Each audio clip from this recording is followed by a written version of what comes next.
How much you want it for right now? This? Yeah. I don't know, man. I got this for a steal, so I don't know, bro. I mean, if you want. Yo, what's good, everybody? It's Chivo from Chivo's World. We're at a vintage flea market here in VA, DMV, Arlington. You know what they do, baby.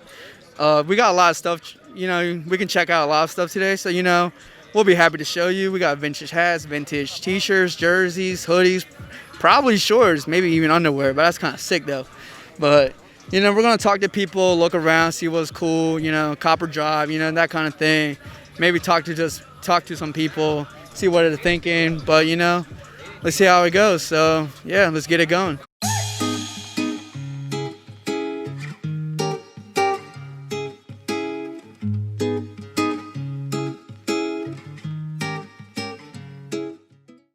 Ace Vintage. So like I reside in the DMV area.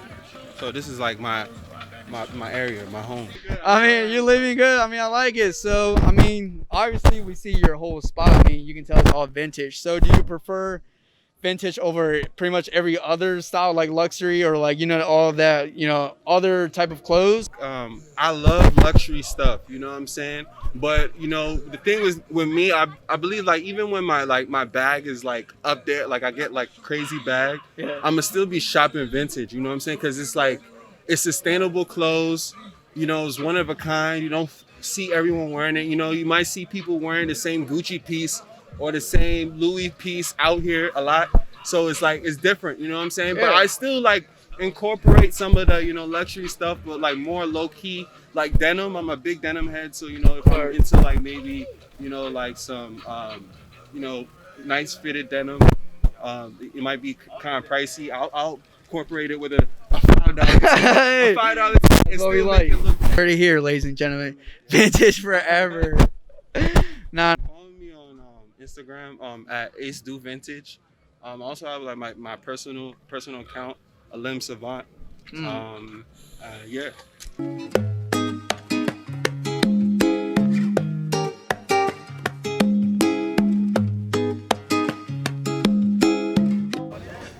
Today we're here with.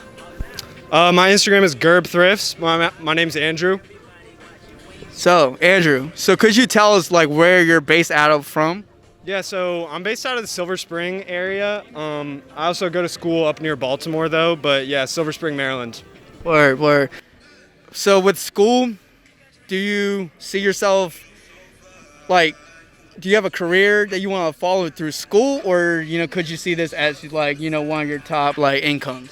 Yeah, so I mean, it's an interesting thing to think about, bro. I've always like fashion has been sort of my biggest passion for a while.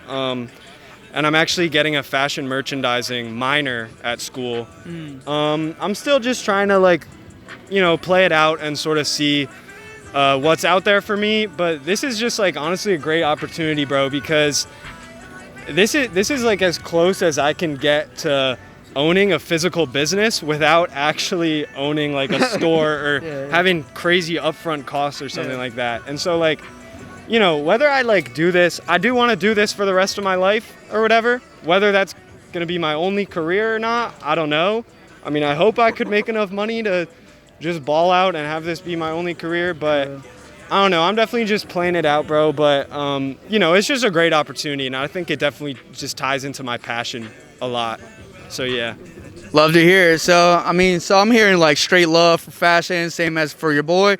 So, do you prefer vintage or do you prefer luxury or that other, you know, that other popping stuff like avant-garde? That's an easy one, bro. The answer is vintage. So, bro, I actually like think the aspect of sustainability is extremely important when it comes to clothing. The fashion industry is one of the biggest polluters in the world. And so I think one thing that draws me specifically to vintage is the fact that we're using what's already out there. We're not producing any more clothes, so we're really just creating demand for sustainability and everything. And in addition, bro, like there's nothing like just having that one vintage tee that you know no one else has. Like walking around the streets, you know no one else has it. Like even luxury stuff that you're paying up for or whatever, like someone else might have the same thing. But that's why I love vintage too, is because it's so unique. So yeah.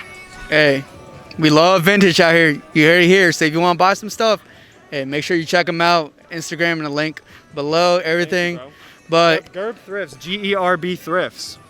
you heard it here. Dude, this is one of my favorites right here. So Disney tees right now, like everyone wants them, and along with movie tees. So I don't know if y'all remember this movie, Atlantis: The Lost Empire from 2001. Here's what made me remember it: is this submarine. The animation was just like so trippy on this movie. Like this is like one of my favorites for sure. And then just to go along with that, another Disney movie tee. We got the Lion King right here. So this is I think one of my best T-shirts right now too. So. Original 1995 Lion King, rare color, crazy like turquoise embroidery on that thing. And bro, this one like I actually got it out for a steal. I got it for 90. So some people may not think that's a steal, but it's actually a steal. You can get this for 90. So yeah, bro.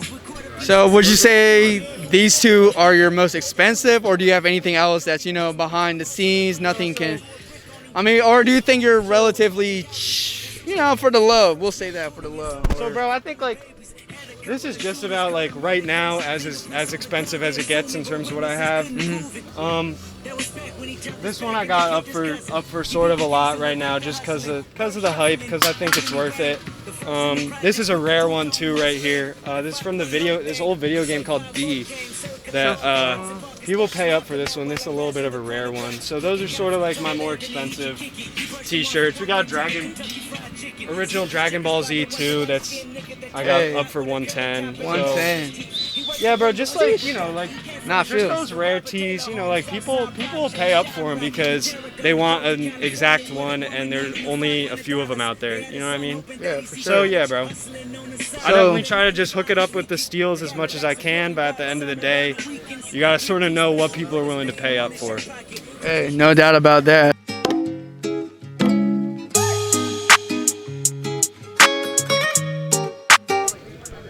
So today we have Jerry. Mr. Jerry. So do you have anything to say about your experience here? Like, how do you feel about joining this, this big community of vintage resellers? It's amazing to know that a lot of people here share the same interests as me. It's like, honestly, it surprises me that more than me know that all this stuff is going for more than $2 at a thrift. It's obviously worth more than what they're selling at the thrift. So it's good to value things that are old, bro. So tough ass shit, yeah, bro. So I just want to know, what made you do all of this? Like, what made you be like, yo, let's get a vintage flea market popping in the DMV? Dude, honestly, it was more like after just me and my partner just always go around to buy vintage and stuff. We were always just into sneakers for a moment of time, and then we wanted to start pushing the vintage wave into it. We started seeing a growth in it, so we were just like, why not just jump into it? And after just meeting so many dope vendors, I was just in my head, I was like, what if we just all help the community out and just have everyone come out, just keep pushing this wave? Because honestly, that's what I really see from the vintage community right now. Just seeing people help out each other, man. This is pretty much you'll see people coming in, swapping in shirts, people networking. It's just the whole community, man. Just trying to help everyone out. For sure. It's all love in the community, guys. All love. So how long have you guys been at it? With this whole, with your own store, just got business running? I'd say about now 2 years. Yeah, it's been about 2 years now. We were doing pop-ups just down in his basement, just in the beginning, just selling random stuff, sneakers, clothes, and stuff like that. And then once we were noticing just the quantity that you can get from vintage stuff, it was just more you could hit all types of people. And look at this right now. There's vendors that just sell pretty much anything. I know a guy that sells Nike. I know a guy that sells rap tees. It hits any type of variety of people that you can know. For sure.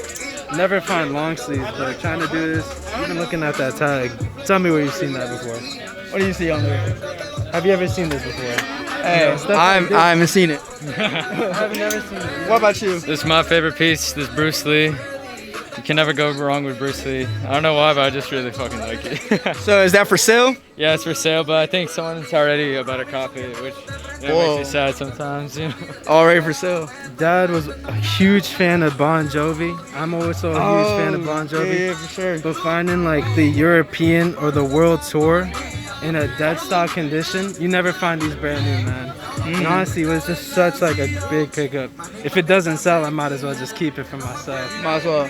Keep it in the closet. Keep it in the closet, ladies and gents. I definitely think there's a big come up for DMV. I think for the most part, I mean, just looking at some of these vendors, like you got Trezzo Beach, you got Unico, like all these people are looking into opening up stores in the future. For sure. You know, it just keeps adding on to the community, and it also just builds in like uniqueness into their own. These guys come all the way from Florida, you know, and they've been setting up here in the DMV. They have a pretty big name in the DMV, and it's like, you know, it's just an add-on to it. You know, there's a lot of stuff that they do that's just like their beach like theme is really cool. Unico's like very uniqueness. I mean, just look at the name. But I mean, it just goes for everyone. Everyone just has some unique style. It has their own nostalgic feel. Stuff that they buy typically is also stuff that they kind of grew up on. So it's a story that you can share with people. For sure. Remember, kids, you can be the hottest thing on the streets next. You feel me? Don't let anyone stop you. You know, keep grinding, do your thing. You just come up, because you're the only one who can do anything for yourself. You just gotta do it at the end of the day. But I mean, besides that, I mean, I think we got pretty good stuff today. So I mean, thank you guys. I mean, I appreciate y'all for sure. Hey, this was lit. Oh, shoot, that was really bad. Hey, guys, we can dap up. We're not randoms. We can actually dap up. Hey, catch this on camera for sure. Hey, but you know, I think that's all the time we have today. So you know, again, thank you guys, and you know, we'll catch you on the next interview.